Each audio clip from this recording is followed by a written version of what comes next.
Hi everyone, this is BotPlayerAI, and let's go to today's news.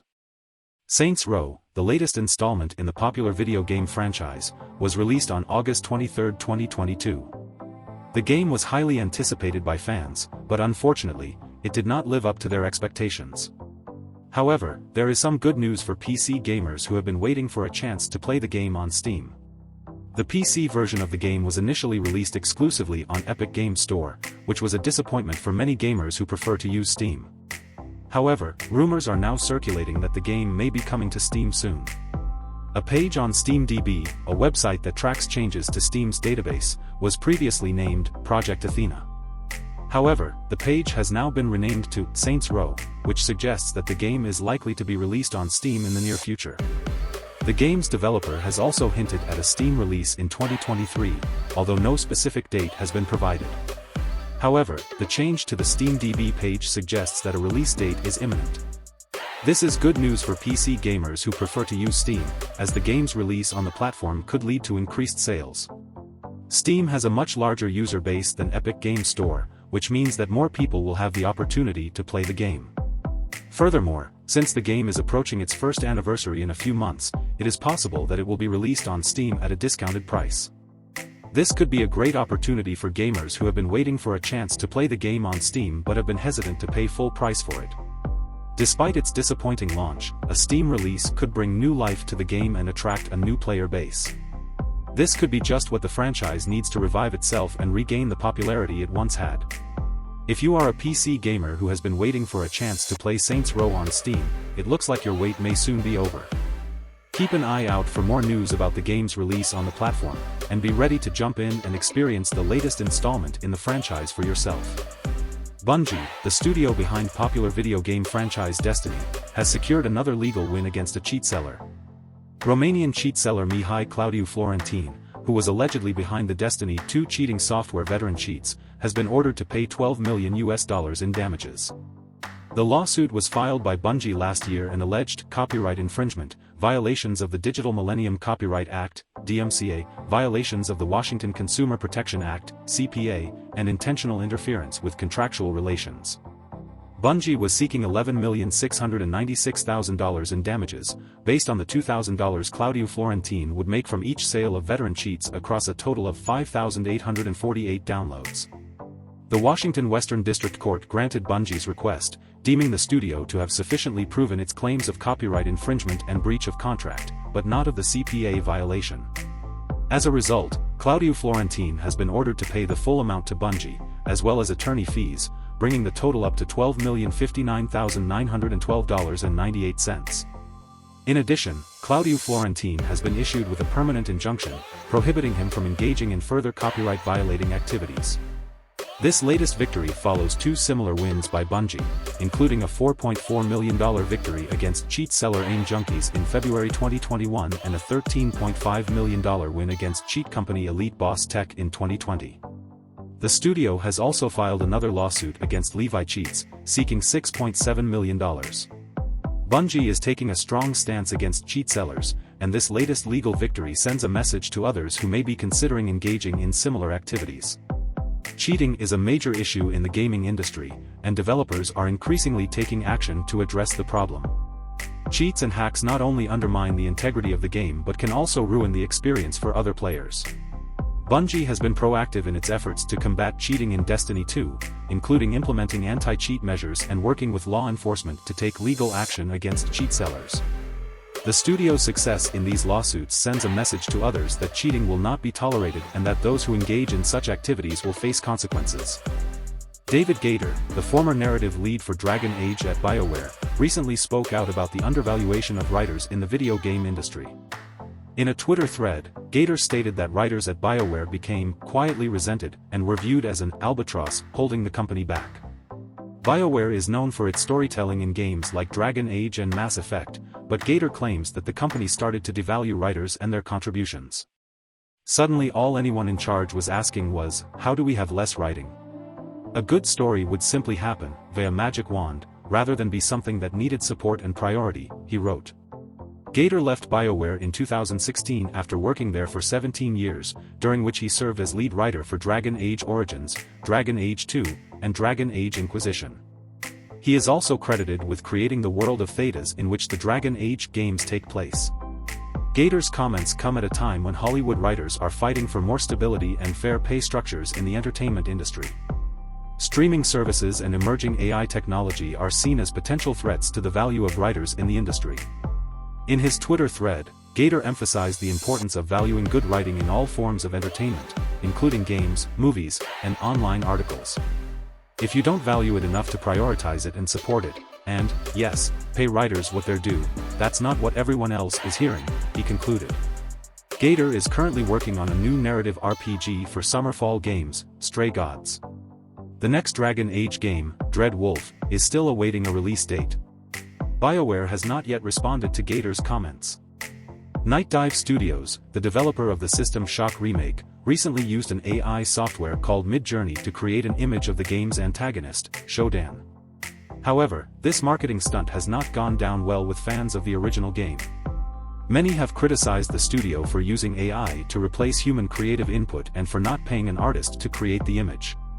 The negative reaction to the use of AI in this way is not entirely unexpected. There is growing unease among people about the impact of AI technology on society. The use of AI to create art raises questions about the role of humans in the creative process and whether machines will eventually replace human artists altogether. Night Dive has defended its use of AI, stating that the image was created solely to imagine what an AI would look like in physical form. The studio has also clarified that it has no plans to use AI-generated imagery in the System Shock remake or to replace human creative input with AI. The studio's statement emphasizes that it will continue to use AI in the future but not at the expense of human creativity. The use of AI in art and creative industries is a contentious issue. While some see it as a tool that can enhance human creativity, others view it as a threat to the very essence of what it means to be human. Critics argue that AI-generated art lacks the depth and emotion that human artists can bring to their work. They also worry that the widespread use of AI in creative industries could lead to job losses and a decline in the quality of art. It is clear that the use of AI in creative industries will continue to be a topic of debate. As AI technology becomes more sophisticated, it will undoubtedly play an increasingly important role in the creative process. However, it is essential that we carefully consider the impact of AI on the creative industries and ensure that it is used to enhance human creativity rather than replace it. Studio Wildcard has denied the recent report that its upcoming game, Arc 2, is being delayed until spring 2025. Support studio Digital Domain had reported a delay in the game's release date in its latest annual report, leading to speculation about yet another delay for the highly anticipated sequel. However, in an email to Games Radar Plus, a spokesperson for Studio Wildcard said that they have no idea where that came from and suggested that the reported release date is likely just a typo. Arc 2 has already experienced several delays since its announcement, with the latest one announced in March of this year, pushing the release date to the end of 2024. The delay was attributed to the development team's lack of familiarity with Unreal Engine 5. If the recent report from Digital Domain is accurate, it would be the fourth delay for the game. It is possible that Arc 2 is technically scheduled to release in spring 2025, but it will arrive in early access in late 2024, as originally planned. This explanation would align with official statements from Studio Wildcard and the new report from Digital Domain.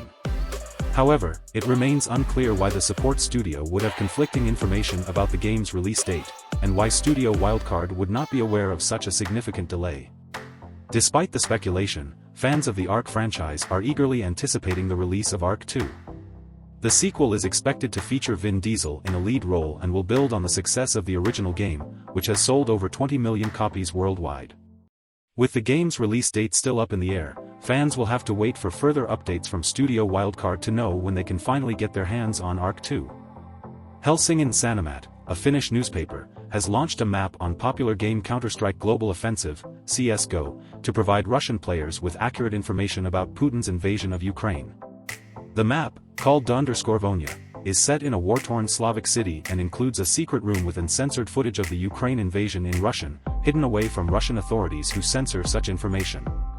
The newspaper's editor-in-chief Antero Mukka said that the gaming world and its gamers remain unchecked, making it an ideal platform to distribute independent journalism. The information featured on the map is based on accounts from the newspaper's reporters and offers players the chance to learn about the horrors of the war in Ukraine in their native language.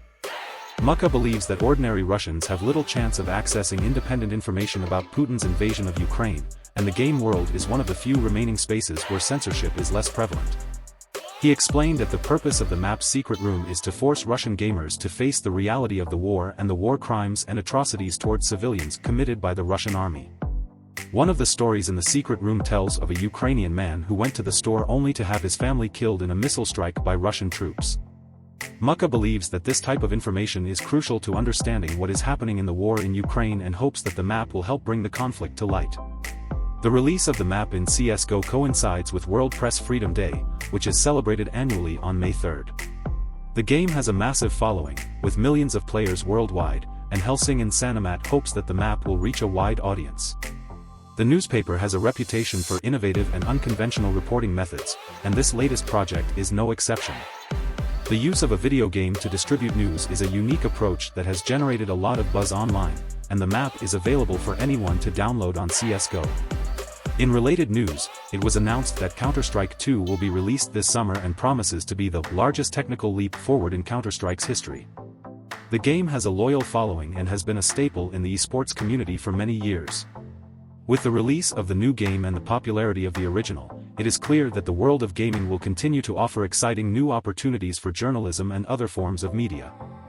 Phil Spencer, head of Xbox, has taken full responsibility for the disappointing release of Redfall. Speaking on the Kinda Funny Xcast, Spencer expressed disappointment in himself and his team for launching a game that needs to be great.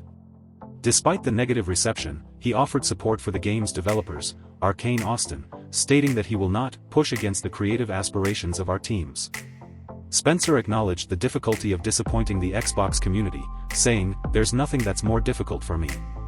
He revisited their process and admitted that they did not meet their own internal goals with Redfall's launch. Spencer also recognized that the critical response was not what they wanted, but maintained a defensive attitude for his team at Xbox Game Studios. He affirmed that Xbox, Bethesda, and Arcane Austin intend to continue working on improving the game, starting with the promised 60 FPS patch. "The team at Arcane is taking the near-term feedback," he said. "We're still working on the 60 FPS, we have a good timeline for that, we're committed to getting that done." He also mentioned that they have shown commitment to games like Sea of Thieves and Grounded to continue building games. Spencer admitted that the $70 price tag of the game makes it even more crucial for it to be great and that he takes full responsibility for the launch's failure. "We let a lot of people down this week with the launch of the game, but we will continue to strive on. You have to, that's what creativity is about," he said. Despite the disappointment and negative feedback from players, Spencer's commitment to the creative aspirations of their teams is admirable. The upcoming 60 FPS patch and continued work on the game indicate that they are taking the feedback seriously and working to improve Redfall's quality. It remains to be seen how much of an impact these improvements will have on the game's reputation, but it's reassuring to see that the team is dedicated to making it better. That's all the news for today, May 4th, 2023. If you enjoyed this video, don't forget to like and subscribe to this channel. The links to all the subjects discussed in this video are available in the description below. Thank you so much for watching and I'll see you next time.